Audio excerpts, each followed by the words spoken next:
നിങ്ങളുടെ favourite shows ഇനി ഒരിക്കലും മിസ്സാവില്ല. ഇപ്പോൾ C5 കാണും നിങ്ങളുടെ ഫേവറേറ്റ് ഷോസ് തികച്ചും സൗജന്യമായി. നമുക്ക് പരമ്പരാഗതമായി കിട്ടിയ അമൂല്യമായ മോതിരം അത്.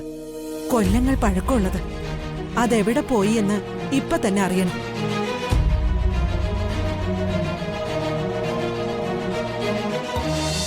എന്നാ പിന്നെ നമുക്കിനി സദ്യ വിളമ്പിയാലോ? ആ വിളമ്പിക്കോ.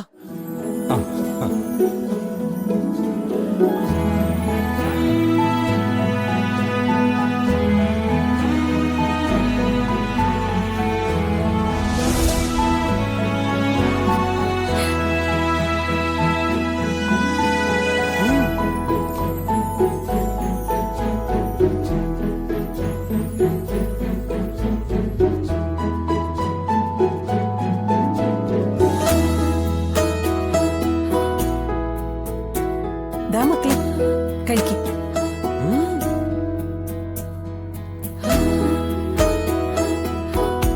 ഹായ് പായസം. എനിക്കും വേണം പായസം. എനിക്കും വേണം പായസം.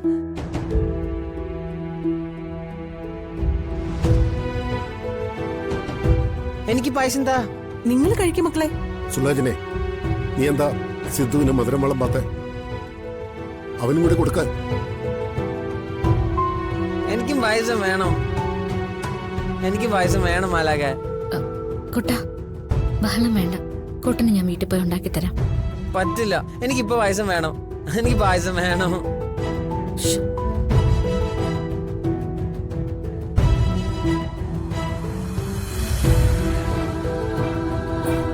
ഏട്ടാ, ഏട്ടൻ ഇത് കുടിച്ചോ.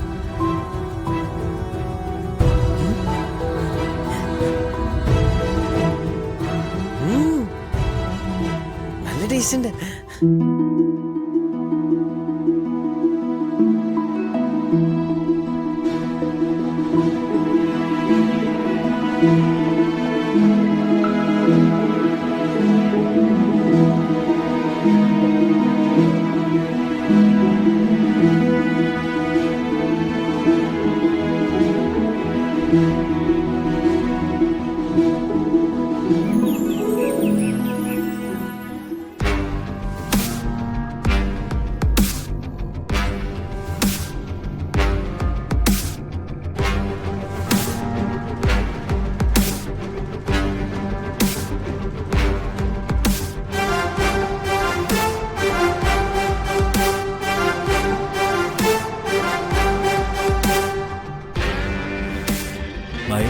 അഞ്ചിത് വരെ വിളിച്ചില്ലല്ലോ. ഇല്ല, അതാ ഞാനും ആലോചിക്കുന്നത്. നമ്മൾ അവളുടെ കോളിന് വേണ്ടി വെയിറ്റ് ചെയ്യാൻ തുടങ്ങിയിട്ട് കുറെ നേരമായില്ലേ? വിവരങ്ങളൊന്നും അറിയാതിരുന്ന എങ്ങനെയാ? നീ അങ്ങോട്ടൊന്ന് വിളിക്ക്, എന്നിട്ട് കാര്യം തിരക്ക്. വിളിക്കല്ലേ? വിളിക്ക്.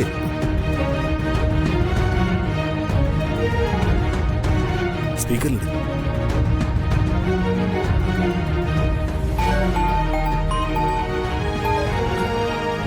Hello aunty. ആ അഞ്ജിതേ, ഞങ്ങൾ രണ്ടുപേരും എത്ര നേരമായിട്ട് കാത്തിരിക്കുന്നു. നീ എന്താ വിളിക്കാത്തത്? ഇവിടെ എല്ലാരും എന്റെ കൂടെ തന്നെ ഉണ്ടായിരുന്നു. അതുകൊണ്ട് എനിക്ക് വിളിക്കാൻ ഒരു അവസരം കിട്ടിയില്ല ആന്റി. എന്തായി? ഞാൻ പറഞ്ഞതുപോലെയൊക്കെ നീ ചെയ്തോ? എല്ലാം ഞാൻ ചെയ്തിട്ടുണ്ട്. അപ്പൊ നമുക്കിനി നമ്മുടെ ജോലികൾ ആരംഭിക്കാം അല്ലേ? ബാക്കി ആന്റി ചെയ്തോ? ഇവിടെ എല്ലാം സെറ്റാ. ആ ശരി, നീ വെച്ചോ.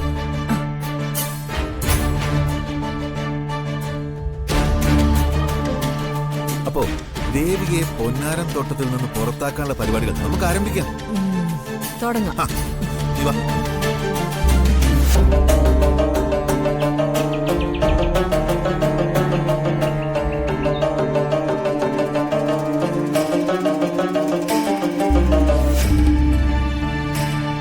ജാനകിയെടുത്തി, എന്താ ഭയ? എനിക്ക് ഹരിയേട്ടനും കൂടി ഒരു ബർത്ത്ഡേ പാർട്ടിക്ക് പോകണമായിരുന്നു. പോകുമ്പോ ഇടാൻ വേണ്ടി ആ ആഭരണപ്പെട്ടിന്നൊരു എനിക്കൊരു വൈരമോതിരം എടുക്കണമായിരുന്നു. രാവിലെ അത് തുറന്നപ്പോ വായിക്ക് അതിന്ന് വേണ്ടത് എന്താന്ന് വെച്ചാൽ എടുക്കാൻ പാടില്ലായിരുന്നു. അന്നേരം പിള്ളേര് വേണം വേണ്ടാന്നൊക്കെ പറഞ്ഞ് ബഹളം വയ്ക്കുമായിരുന്നില്ലേ? അതിനിടയിൽ ഞാൻ എന്റെ കാര്യം മറന്നുപോയി. അതിനെന്താ, അമ്മ മുറിയിലുണ്ടാവുമല്ലോ, അമ്മയോട് ചോദിച്ചാ പോരെ? ഏയ്, ഇവളായിട്ട് പോയി ചോദിക്കുന്നത് ശരിയല്ലേ ഏട്ടത്തി? ചേട്ടത്തി ചോദിച്ചു വാങ്ങി കൊടുക്കുന്നതാ നല്ലത്. ഓ, അതിലൊന്നും ഒരു കാര്യമില്ല. കാര്യമുണ്ട് ജാനകിയെടുത്തി. ഈ കുടുംബത്തിലെ കീഴ്വഴക്കങ്ങളൊന്നും തെറ്റിക്കാൻ പാടില്ല.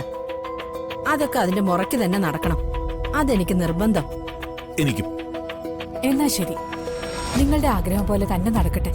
ഞാൻ വന്ന് അമ്മയോട് ചോദിക്കാം.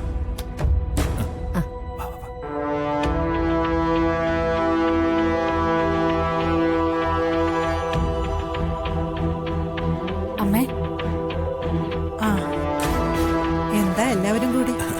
അമ്മേ, എനിക്കും മായക്കും കൂടി ഒരു ഫംഗ്ഷൻ അറ്റൻഡ് ചെയ്യാനുണ്ട്. അതിന് പോകുമ്പോ മായക്ക് നമ്മുടെ പരമ്പരാഗത വൈരമോതിരം അണിഞ്ഞാൽ കൊള്ളാമെന്നുണ്ട്. ഞങ്ങളതൊന്ന് എടുക്കാൻ വേണ്ടി വന്നതാ. നേരത്തെ ആഭരണപ്പെട്ടി തുറന്നപ്പോ നീ കൂടെ ഉണ്ടായിരുന്നല്ലേ? അപ്പൊ നീ വൈരമോതിരം ചോദിക്കാതിരുന്ന എന്താ? ഇത് തന്നെയാ ജാനകിയെടുത്തി എന്നോട് ചോദിച്ചത്. അന്നേരത്തേക്ക് ഞാനതൊക്കെ മറന്നുപോയി. എന്നാലേ ഇപ്പോഴും നീ അതെടുക്കണ്ട.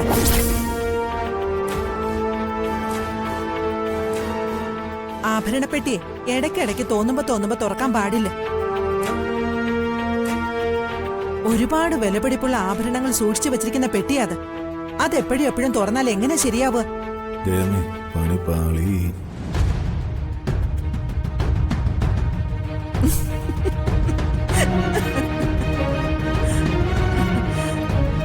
ഞാൻ വെറുതെ തമാശക്ക് നിന്നെ ഒന്ന് ഇളക്കിയതല്ലേ. ആ ആഭരണപ്പെട്ടിന്ന് നിനക്ക് എന്താ ഇഷ്ടമുള്ളതെന്ന് വെച്ചാ എടുത്തു. ഓ, ഇങ്ങനെയുള്ള തമാശയൊന്നും പറയല്ലേ അമ്മേ, അതും എന്നോട്. ഞാൻ ചങ്കുപൊട്ടി ചത്തുവോ? അത് ശരിയാ. ആഭരണപ്പെട്ടി തുറന്നു തന്നെയാ ഇരിക്കുന്നെ.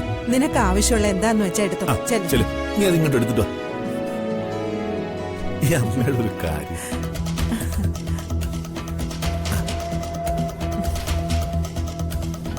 നോക്ക്.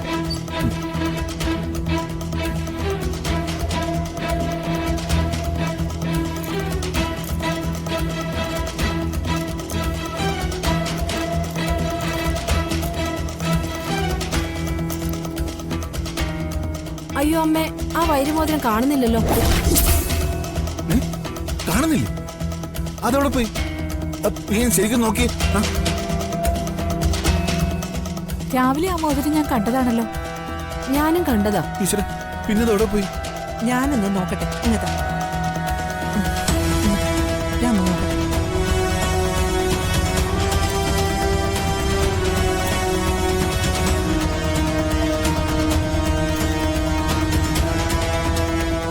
കാണുന്നില്ലല്ലോ. അയ്യോ, രാവിലെ ഇതിനകത്തുണ്ടായിരുന്ന മോതിരം ഇപ്പൊ എവിടെ പോയി? ചിലപ്പോ നമ്മുടെ മരുമക്കൾ ആരെങ്കിലും എടുത്ത് അണിഞ്ഞിട്ട് പോയതാണെങ്കിലോ?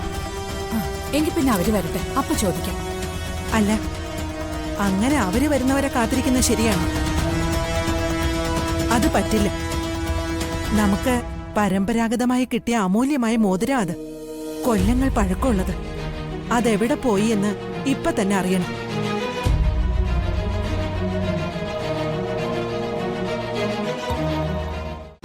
ഡൗൺലോഡ് ചെയ്യൂ C5 ആപ്പ്. കാണൂ എല്ലാ എപ്പിസോഡുകളും സൗജന്യമായി.